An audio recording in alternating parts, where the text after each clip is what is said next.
Hello and welcome back to our finale of season 6, the best and worst of this season. Brian, I want to ask you first, what do you think of season 6 overall? It's a strange one. It's a real strange one because if you just ask, I've got the scores here in front of me. Now I don't know whether to Okay. leave our season average till the end, or I can do it now if you want. Yeah, Uh, good. It's fine. It's not going to yeah, change anything. no, it's not going to change what our top fives and bottom fives are. But this is why it surprises me, right? If you asked me just off the top of my head, based purely on feeling, where would you rank season 6? In fact, I'm going to ask that question to you. Out of the 6 seasons, without knowing the scores, without knowing the season averages and that, where would you rank season 6 personally? Because I know scores don't mean jack to you anyway, because you ignore them every time. So. I'd say it'd either be the third or fourth. Third or fourth. Okay, well, I can tell you, you are correct. You have ranked it third. Okay, Right. so if we go off our season, our overall season averages, you ranked season 5 the Yeah. highest with 4.1, then Season season 4. 4 the next highest with 3.9, and you ranked season 6 3.8. So it's third and fourth, to be honest. So season 3 and season 6, you gave the same score, a 3.8 out of 5. Okay, now if you were asking me, Brian, where do you think you would rank season 6? Hang on a sec. Go on. Brian, where do you think you would rank season 6? I'm glad you asked. Well, I personally reckon the same as you. Probably about third or fourth. Maybe fourth, to be honest. No, based on my season average, I've ranked it joint first place with season Wow. 5. So my season average ranking is 4.1 out of 5, which is the same as our season 5 averages. So what's the disconnect there? Because based purely on score, this apparently is on a par with season 5. Based on how I feel, Yeah. it's not. It's strange, and I think a large part of it is to do with the tone of this season. Do The you know what I first. would say? Look, just this may justify it a little bit. I would say the good episodes are great and the bad episodes aren't that bad. Like, this isn't a season where there is a lot of terrible episodes. There's a Mm, few, not a great deal. Like, I mhm. struggled to make my bottom 5. In Yeah, fact, there's several episodes in there that I wouldn't say deserve to be there because yeah, overall it's a fairly decent season. A lot of middling episodes and a lot of great yeah, episodes and not a lot of yeah, terrible ones. yeah. It's like the ones that we kind of bitched and moaned about a lot Mm, over this one were still like 3 stars, mm, in some cases 3.5 star. uh-huh. Um,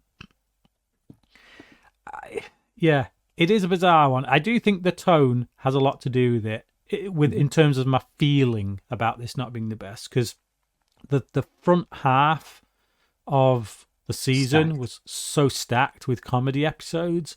Yeah. And if I've got the choice between a 5 star comedy episode and a 5 star serious episode, I'm going to err on the side of the 5 star serious episode, unless it's Darren Morgan. Mm, So it, we've got that the front end where we've got like just episode after episode of 5 star, and they're all comedy. So it just doesn't lodge in my brain as much as so yeah, it is bizarre. I would mhm. never have pegged me putting this season in joint first place.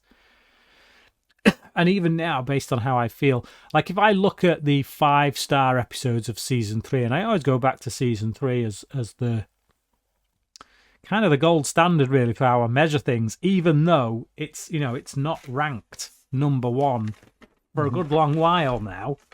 Based on our averages, I ranked season 4, season 5, and season 6 higher than season 3. And Yeah. yet, when I think of the best that the X-Files has to offer, my brain always goes back to Pusher. It always goes back to Clyde Bruckman's Final Repose.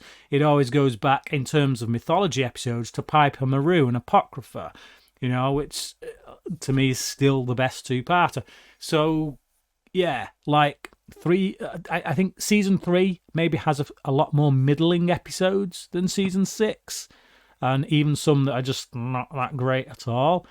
Yeah. But when it's at its best, it is the X-Files absolutely at its best. So I think because of that, in my brain, I always think, no, season 3 is one of the best, easy. But then when I look at those scores, it's not. It's coming in at 4th place, which boggles my mind, quite frankly. Yeah. So how do I do this? Do I jump into the worst? Get that out of the way. Yeah. We'll do worst first. Do you know what? I'm going to take that back. I'm going to say least favorite of the season, because I would say that there was one episode that I really didn't like, and it was an easy one to put. And then I know what it is. Because we were both on the same page. Yeah. But I would say the rest of them don't deserve to be on this. No, it's literally this isn't a worst of list, it's a least of list. Because all of these on here, bar one, are 3-star episodes. They're good. They're entertaining. I will watch them again. So yeah, there you go. Yeah, well, I go first. But actually, I've just suddenly realised I think I got it wrong about what your number one is, and now I'm actually quite pissed. This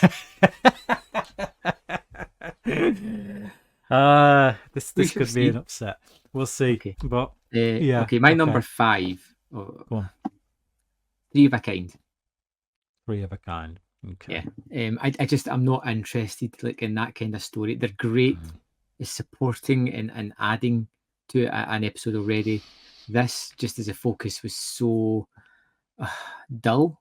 It brought back a character that I didn't care about. I didn't need that conclusive ending to the story. I really didn't. And a lot of it is just nonsensical. There are fun moments. The whole Scully being drunk is both kind of funny and somewhat out of character as well.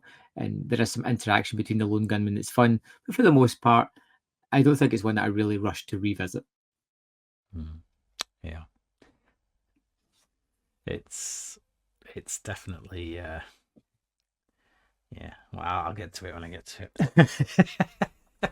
it. So my number 5 is SR819. So this is the episode in which Scully is essentially taken captive by Krychek. Krychek now has a hold over him with the nanotechnology. I just, again, it's not a bad episode. It's all right. But it's not the best either. It's not as far as a mythology episode goes. It's like the story feels a little bit like not quite big enough. It's to kind of make a dent. We bring back Senator Matheson, who, as far as bringing back characters go, it's like, who's he again? I literally I only know who this guy is because the actor is so recognizable, 1, and 2, I'd watched the X-Files so many times by the time I got to season 6 that when he popped up, I was like, what's he doing back? But we got him in Little Green Men, and then we got a mention of him somewhere else, and that's it. So, unless you're an absolute diehard X-Files fan, this guy means nothing to you. But then throw into that loads of scenes that just don't need to be there, that feel like padding, and then other stuff where it just feels like, come on, you bump, you gotta get up, pick yourself up, you bump. We're going into Rocky territory. It actually becomes quite amusing, even though it's not intended to be. So yeah, It's all right. It's a solid episode. I can't complain too much. It's just, yeah, it offers laughs where there shouldn't be, and we get Krychek, which is always a plus point. So Yeah, there you go. yeah. My number 4 is SR819, very much for all the reasons you said. It's completely forgettable, and Yeah. that is kind of unusual for mythology episodes to be so. And then it's got like Krychek doing his best Kaiser Soze impression in the hospital, which just kind of annoyed me a little bit as well. Yeah, that's. I think that's all we need to say about that one. Yeah. Okay, my number 4 is Field Trip. I know you really liked this one. It's very possible we'll see it on your top 5. I just, again, I don't think it's a bad episode. I think it's a good concept. I just think it's not executed in the best way, because I just find there's no tension to it at all, because right off the bat I just know what's happening. And I know you said you didn't see it coming until certain parts in the episode, and I would imagine that would make it play better for me, I guess. Certainly on a first watch at any rate, but I never had that, even way back when I saw this for the first time. I always knew where it was going. I always knew where it was heading. I just kept on waiting for it to get there. And it's got good stuff in it. It's got certain moments in it where I'm like, oh, that's quite funny, and Mulder calling out Scully on the fact that he's been right 98 times out of 100 and things like that. Like kidnapping the alien. It's so funny. I just can picture that sequence. Although we don't see it, I can just picture it in my head. So it's got some good ideas in there. It has some nice things to say about the relationship between Mulder and Scully, but I just think it could have been better executed. Okay, my number 3. My number 3 is Two Fathers. You gave this a 4. All right, well, no, what did you give it? I don't care. Look, Brian. You gave it a 4, man. Come on. I don't care.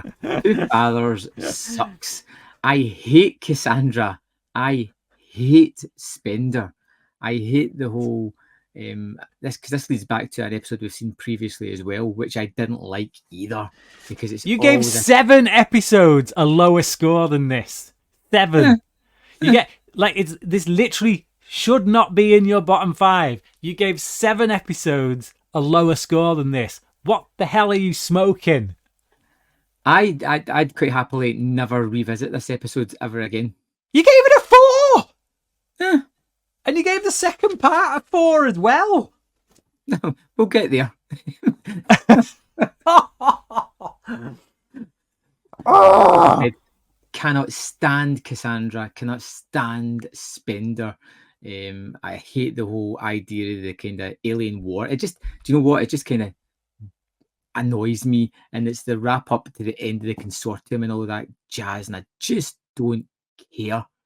Like, I don't want to see Spender. I don't want to see Cassandra. I've got an aversion to those two characters. That's my number 3.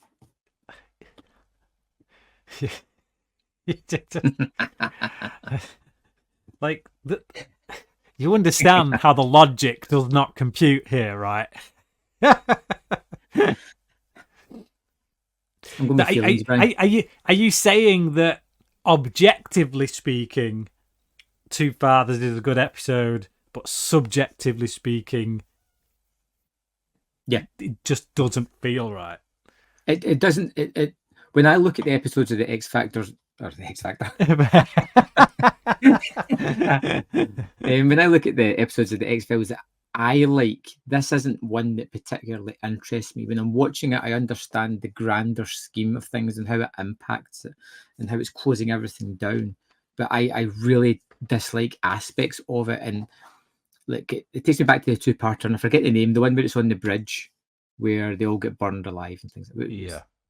Red and the like Black. Again, I wasn't keen on that, and it's down to the Cassandra character. I don't like her story arc. I find Spender to be so just crap. Like he doesn't offer anything. He's there just to distract from everything. Like, and it's, we get to a point where he's supposed to like turn the other cheek and be like, "Oh, I'm so sorry, you were right," blah blah blah. I don't care. Go over to a corner and die. Like, just yeah. So I understand the impact that it has to the X-Files. I understand the grander mythology impact that it has and how it's a competent story. I don't like these people, so I don't want to spend time with them. It's not reflected in your score, though. I'm 7 episodes! 7! This is nothing, Brian, because we do get to the top 5. Oh, man. Just... Did you even look at your scores before doing these? No. Oh, man.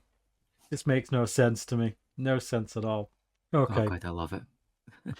So, my number 3 is Aguamala. Just too dreary for me. I don't like the fact that the whole episode takes place in a storm, so it's always raining. The lighting is always dark and dreary. The setting for me isn't. It's too oppressive. I'm just like, I don't like being here. I think that the case itself is quite good. The monster of the week, the design of it is quite entertaining. I like this group of people that they all end up with in this kind of rundown hotel as they're trying to fight this thing. I just feel like they should have got to that group of people a lot sooner, so those group dynamics could run a bit longer. And the ending just kind of goes. It's just like it's all tense. They're all in the thick of it, and then it's done, done. And it's like, what? It's like, see, if you'd have spent less time on the intro and got us to this group of people a bit sooner, then maybe you could have had a more exciting ending to it that felt like an actual conclusion rather than just, oh crap, we ran out of time. Mm-hmm. Wrap it up. And that's what it feels like. So it's got some good stuff in it, but just doesn't quite stick it for me. Yeah. My number 2 is One Son. You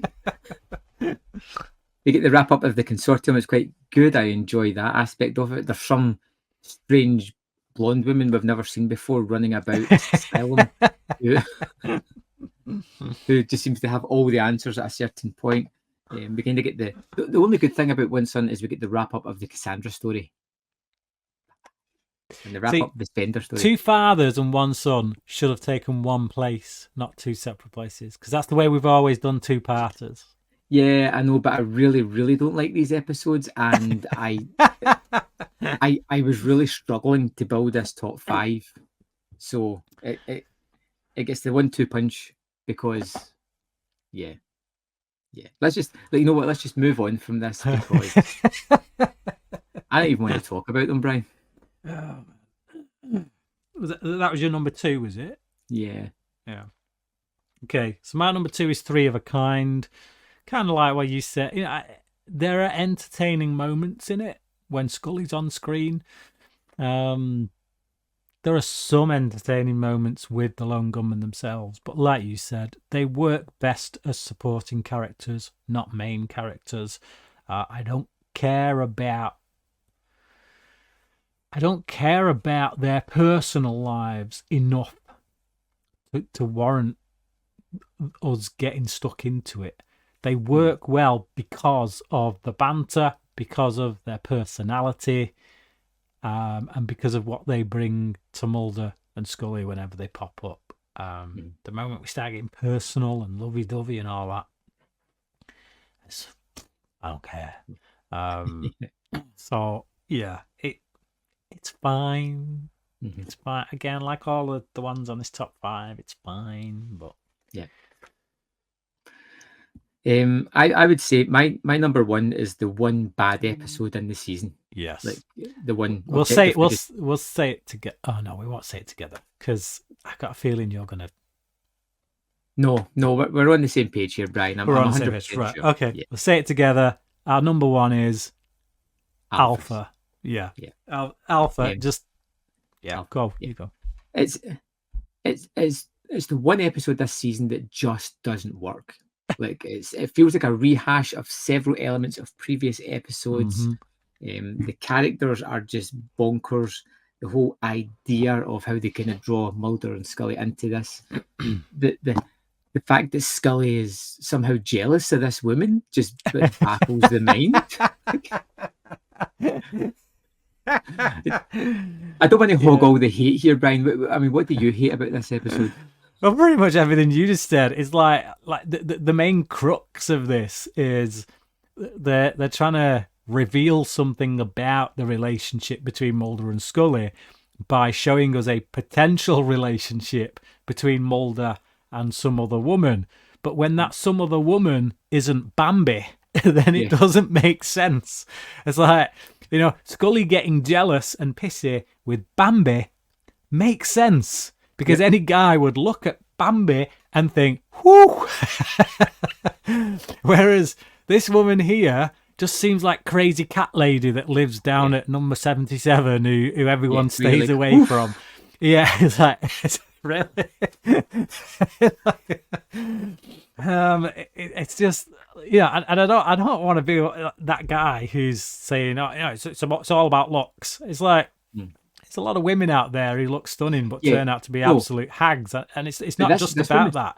This woman's personality is awful. Yeah, this woman's a lock-in. She's a shut-in. She's got no kind of warmth towards other people. She feels more about dogs than she does about people. So it's like literally Scully scores all the points on every category that you could find.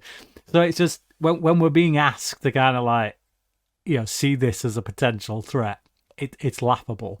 And again, like you said, she's no personality. It's like, who is this woman? Why is she just suddenly in Mulder's life? Like we're supposed to care. And the whole story itself around the dog thing is, the right from the opening when these dumbass guys on board the ship start poking it, and then when it looks like it might have died, they open it up. It's like, really? Like, why would you care so much? It's like, just do one. No one needs to know. It's like, why put your life at risk by opening this cage? Like, just literally from the get-go, the episode is stupid. So it's the only episode of the season that I would genuinely call bad. It's a bad episode. Everything else is just it's just not quite as good as the really good stuff that's in the season. Yeah.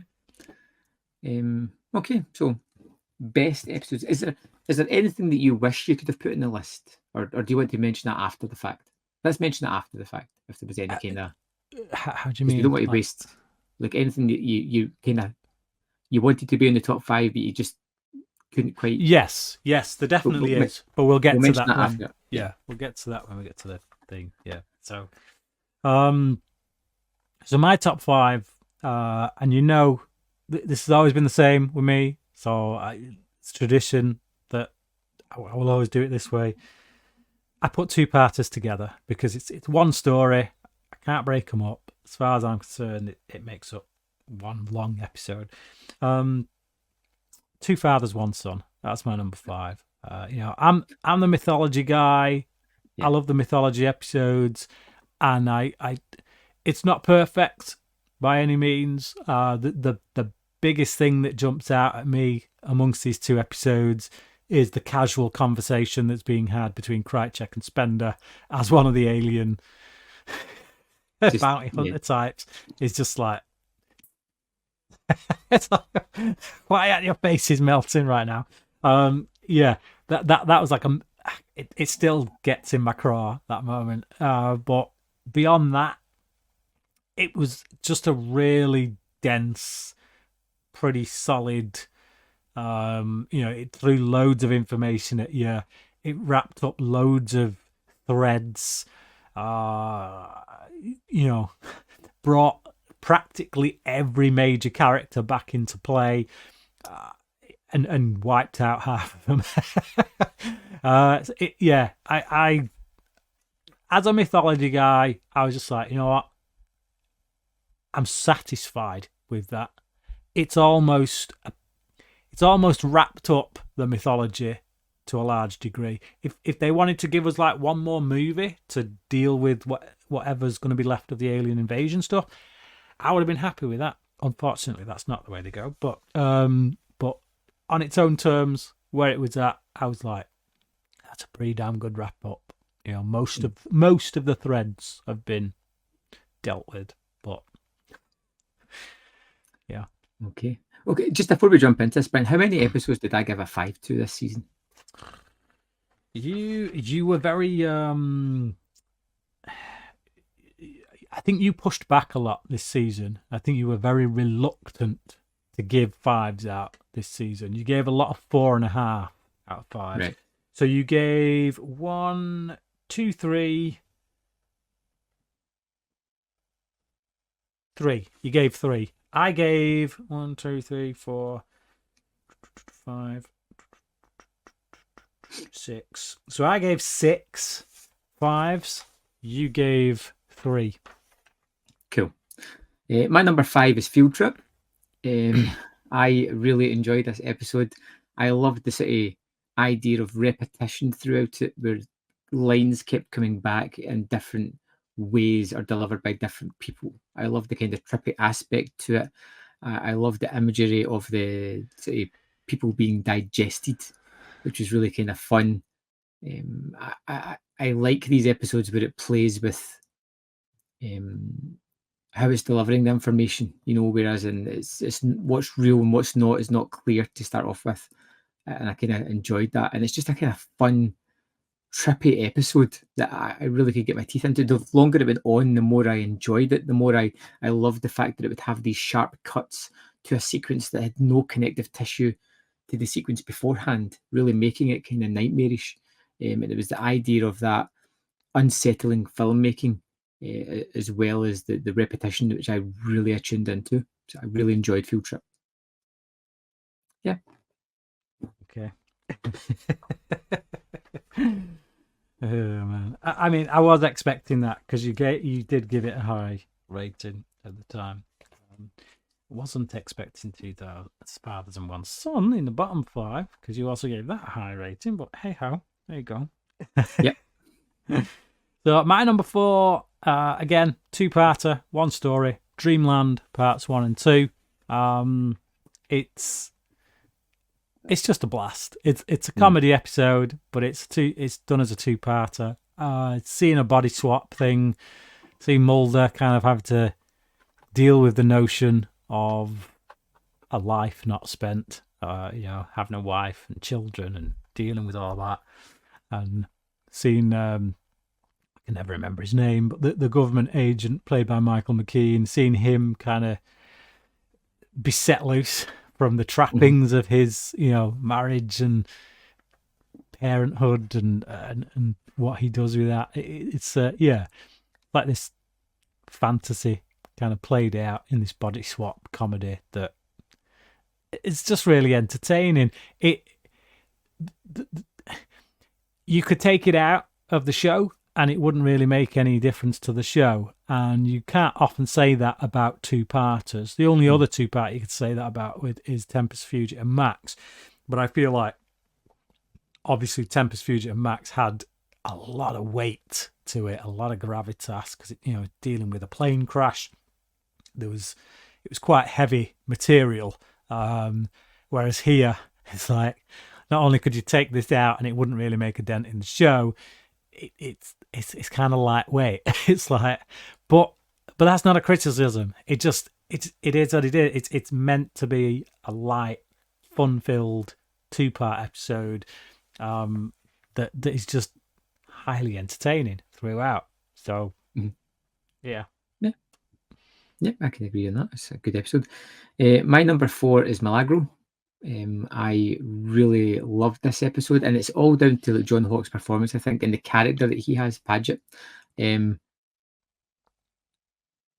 I loved how kind of unsettlingly open this character was. Like you had a feeling that nothing was really hidden with him, and particularly his interactions with Scully, where he is um, alarmingly honest, and she, as an FBI agent, sees that there is something maybe wrong there, but there is something kind of captivating about his honesty and openness and how he doesn't hide his feelings. He's just like, I really like you.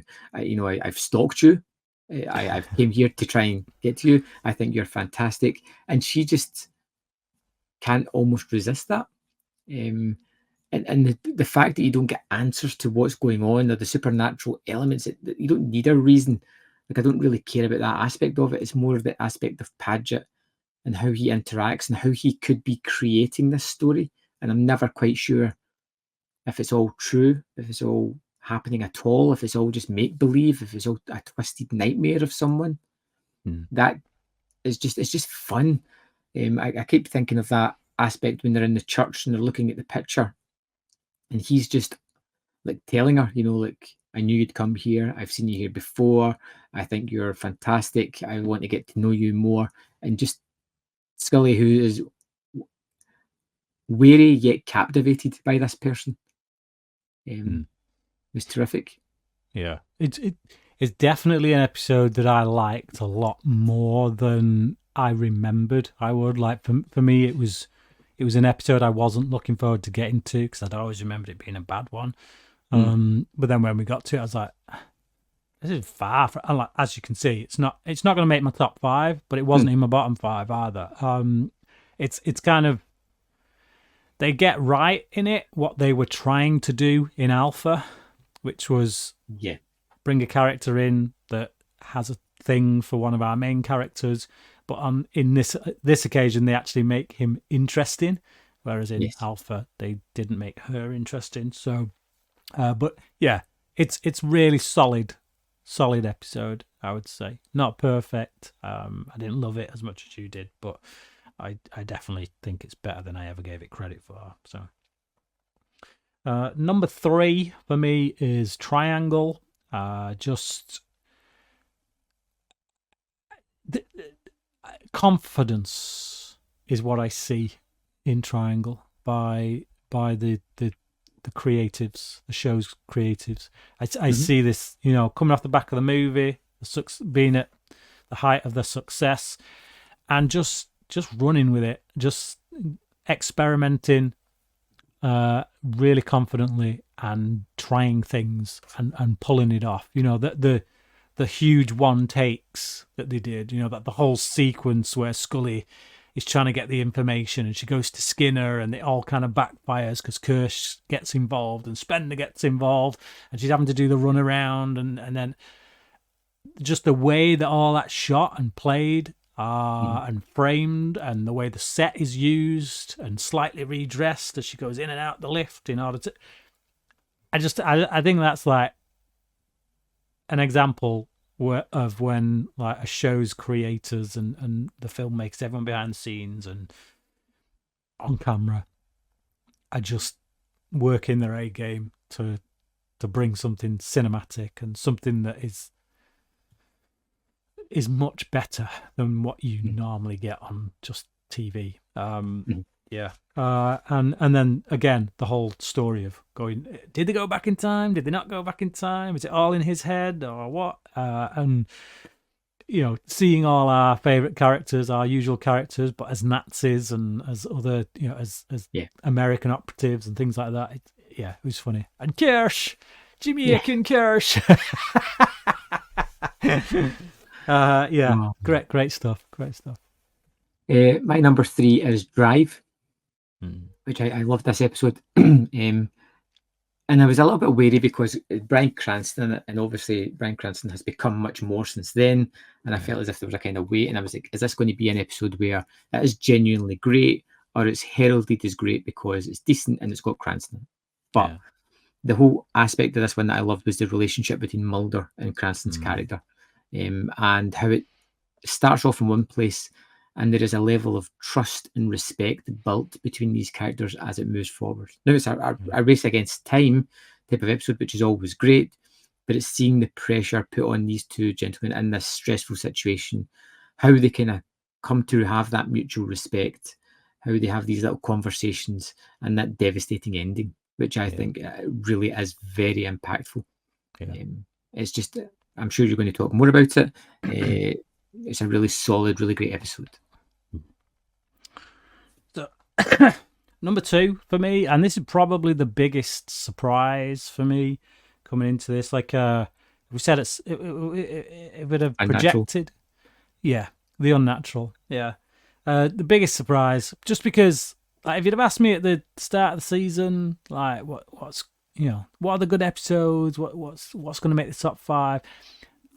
The Unnatural was one of them where I was kind of on the fence about, in the sense that yes, it's got 2 really great Mulder Scully scenes, but then everything in between is like, it's probably going to be something I check out of, because we're not really with our characters. We're with 2 characters that are just for this show and we're never going to see again. But I come to this like a mini movie, not necessarily as specifically an X-Files episode, but just a mini movie about 2 characters, and one of them happens to be an alien. And when I do that, I just get so much out of it. It's got tons of heart to it. And again, those 2 scenes that we get with Mulder and Scully, they literally do rank amongst, I would say, if you're pulling out the top 10 Mulder Scully scenes, those 2 scenes would both be in it for me. And it's just like Duchovny's writing, like he understands these characters, and him playing off Gillian Anderson as he writes it, he gets them in a way that only the person who plays the character could. And he allows for certain things that perhaps with nuances that we wouldn't normally get in every episode, or certainly when we do get them, they're not played to this level, this degree of like clarity. It's just but the story itself, even when we come away from Mulder and Scully and we go to these flashbacks, I'm invested. Like, I'm not going to see these characters again, and we've never seen them prior to this, and yet I get so invested. I'm like, oh no, I want to tell a story about something from the past. But then, again, Duchovny's writing, he does such a good job of, like that scene in the bus when he tells the joke about the black and blue. You got yourself the black and blues. And it just doesn't go down well. But then they all start laughing, and instantly a connection's been made. And you feel part of that. It kind of brings you in to that relationship. And then all the way through it, you just warm to these guys. And I feel myself caring about these 2 guys that we've never seen before. And to do that in one episode, when they're not the stars of the show, they're not the main people we follow. It's just a really great achievement in writing, irrespective of how much Mulder and Scully are in it. It's just a damn good story, really well told, that shows that Duchovny has got a certain skill set when it comes to writing, I think. But my number 2 is Triangle. It's one of those episodes that's off-putting, because again you're thrown into the gist very quickly of this one. There's no real reason as to why anything's happened. It is what it is. Here's the story, and everything on the ship is really kind of fun, but everything with Scully is even better. Like you say, that interplay when she's getting up and down the elevator and moving from one sequence to the next is absolutely marvelous, just simply wonderful. And you get the whole Nazis. Who doesn't hate a Nazi? Like, I mean, they're such great villains because they're just universally despised.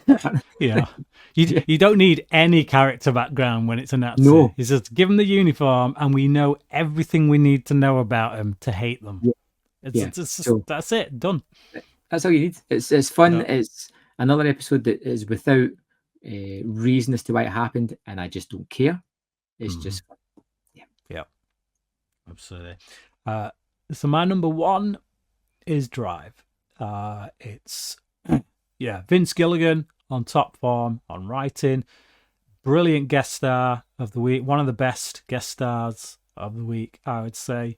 And like you said, it's that relationship. It's the fact that these two, like Mulder and what's his name, Crunk. I can't remember his name. He's got a weird. Is it Crunch or something? Yeah. Crump, that's it. Yeah, Crump. Yeah. So like Mulder and Crump could not be further apart in terms of who they are as people. And it's that it's that Lethal Weapon thing where you put two people, total opposites, together in a high stakes situation, and over the course of dealing with that high stakes situation, they grow to have a mutual respect. I wouldn't foresee after this the two of them ever going to the pub together or anything like that. But there's still a mutual respect that would always exist between them, no matter which direction they ended up going off in afterwards. But the fact that Crump doesn't get to survive, and you feel it, and it's like, there's loads of times that guest characters of the week die at the end or are left in a sticky situation at the end, and it's almost like the punchline of a joke where it's like, it's entertaining, but I'm not really that bothered about them. It's like, so what? Whereas here, you genuinely feel bad that Crump doesn't make it out of this alive after everything they go through to try and keep this guy alive. It's like a gut punch when he doesn't make it. It's like, oh, bollocks. Yeah. So it doesn't put a foot wrong, I don't think. It's great writing, it's great directing, brilliant performances, amazing characters. It's just, great stuff. My number one is Dreamland this season. I thought this was such a fun two-parter, and it's one of those two-parters where the effects are absolutely non-existent. It's one of those ones where it's just like, time's going to magically unravel and everything's going to go back to the way it is. And even though it has that going on for it, I don't care again, because it's such a silly conceit. But it's Michael McKean as Maurice Fletcher, who is just wonderful. And it's basically the X-Files Freaky Friday, where they just swap over. And it's seen how the interplay, how Mulder gets to see a unhappy family and yet still manages to fall asleep in front of porn, to the chagrin of his wife. How Morris takes on this single life and just starts bedding everybody he can, installing a bedroom into X-Files Mulder's room. It's just hilarious. Wouldn't it have been funny if Mulder ended up with some sexually transmitted disease? He had no clue how he got it. It's just like, what the hell? That's a triple X-File. The dance sequence in front of the mirror, when they're almost breaking up, like you can see that the fun, they're starting to laugh. The horrific images of the young couple who are making out that are then joined together, or the lizard in a rock, and the idea of this, the old guy who's in the floor, just to kill me. The Indian, the Indian soldier, the Native American who's kind of like swap bodies with the US soldier. It's hilarious. It's so much fun. It's one of those episodes that I could just see me putting on, not while watching the X-Files, just because it's so funny. So that's my favorite episode of season 6. Is there any episodes that you would have liked to have fitted onto your top 5, Brian? Yeah, absolutely. I already said to you that I had 6 that I gave 5 stars. Tithonus was one. Right. I know you really didn't like that one. I think that was like your second least favorite of the season, based on scores alone. So I was really surprised it didn't make your bottom 5, because you gave Alpha a 2.5 and you gave Tithonus a 2.5. So and yet it didn't appear on your bottom 5. So that to me is mind-boggling, to say the least. Yep. Why the change of heart? I'd watch Titanicus again over Two Fathers, One Son. Okay, mind-boggling. I'd watch a 2.5 star episode again over a 4-star 2-part episode, but whatever. So yeah, Tithonus, I really wanted to put on there, and then there was some episodes that I gave like a 4.5 out of 5, where it was just a case of like, it's not. Yeah, it's kind of want it to be a 5, but it isn't quite a 5. But yeah, there was a lot of good stuff. But yeah, there was one that I kept trying to fit onto it, but it just kept getting pushed off, which kind of annoyed me, and that was Aquamala. Which I wanted to get in there, but I just couldn't find a way to get it in, which is a shame. But hey, no, I think it's been a fairly decent season. But is there anything you can tell me? And I know this may be a loaded question considering our memories, but is there anything about season 7 we should be looking forward to?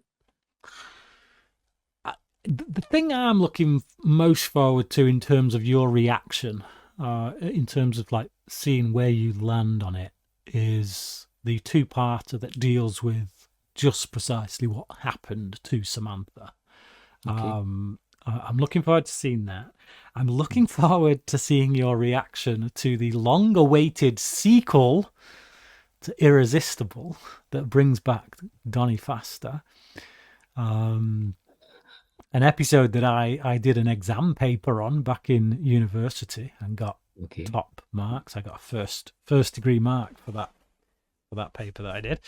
So yeah, a very interesting episode to me. So yeah, I'm just kind of flicking through the episodes just now, just having a look to see if there's anything that jumps out. Millennium. So Millennium is essentially it acts as both a crossover between X-Files and Carter's other show, Millennium, but also as the absolute finale to Millennium. Right. So it kind of ends the mythology that was built in the Millennium TV show in an X-Files kind of way. It'd be interesting to see what you make of it, given that you've not watched Millennium. No, I have. I've seen Millennium. Oh, did you see it? Have you seen it all? Yeah, I've seen it all. I watched it years ago. Okay, right. Well, that's interesting. But you've never seen this? No, I don't think I've seen this, though. Okay, right. So, yeah, tonally, I'm not sure it exactly fits in with Millennium, but it's a clear attempt at trying to wrap up whatever loose hanging threads were left on Millennium. So whether that's satisfying enough for Millennium fans or not, I don't know. But yeah, there's a few episodes here where I'm always a bit like, which one's that again? Now the absolute stinkers. Let me predict the stinkers, because we always do this, and then sometimes we get to them, and I'm just completely wrong, and it turns out not to be a stinker at all. But for me, if you're going to ask me Brian, what are the absolute stinkers in season 7? I am guessing. What's the absolute stinkers in season 7? I'm glad you asked. I think the absolute stinkers of season 7 are going to be first-person shooter, which is a lone gunman episode. Is that a video game one? It's a video. Yeah, they basically get trapped inside a video game. Okay. So that can be done fairly well. Kill Switch was a favorite of mine. So it's not completely out of the realm of possibility to do it well. First person shooter, I'll place bets now. It does not do it well. I think it's one of the worst episodes, period. Right. Not just of season 7. But I've said that before and been completely wrong, so we'll see. The other one I would say is Fight Club. I think Fight Club is just going to be an episode we get to where it's like, okay, all right. I was expecting some kind of allusions to or alluding to the film Fight Club, but it feels like all they've done is rob the name, and the episode bears not right. And is this season as a whole, do you think this is going to be like a downward trend? Like we've hit the peak of the X-Files and now we're starting to downward in the sense that, you know, we've going off our scores, like you've already started the downward trend really with season 6 based on your score. So what we've done is we've gone up and up and up for up to season 5. Both of us kept on going up. Like every season, our score went up. Now with season 6, I've kind of leveled off, but you've kind of done a sharp dive back down to season 3 level. I think that with season 7, it's going to level off. So, yeah, I think it's going to be somewhere between how we rated season 4 and 5, if I was guessing. all right. I also think Jesuit, I can't pronounce that. It's the second to last episode of the season. I think that one's going to be a highlight as well. I remember that one being very entertaining. Yeah. So as per normal with the X-Files, we're going to take a few weeks break to recharge, and then we'll be back straight into season 7, which I'm kind of looking forward to already. It's nice to get to the end and then we start the journey all over again. So hopefully you'll join us. And of course, we're always looking for comments on what was your favourite, your best and worst of season 6, and maybe we'll read them out on our return to season 7. So thanks for joining us. Don't forget to like and rate these episodes or whatever podcast service you listen to us, and we'll see you next time for season 7.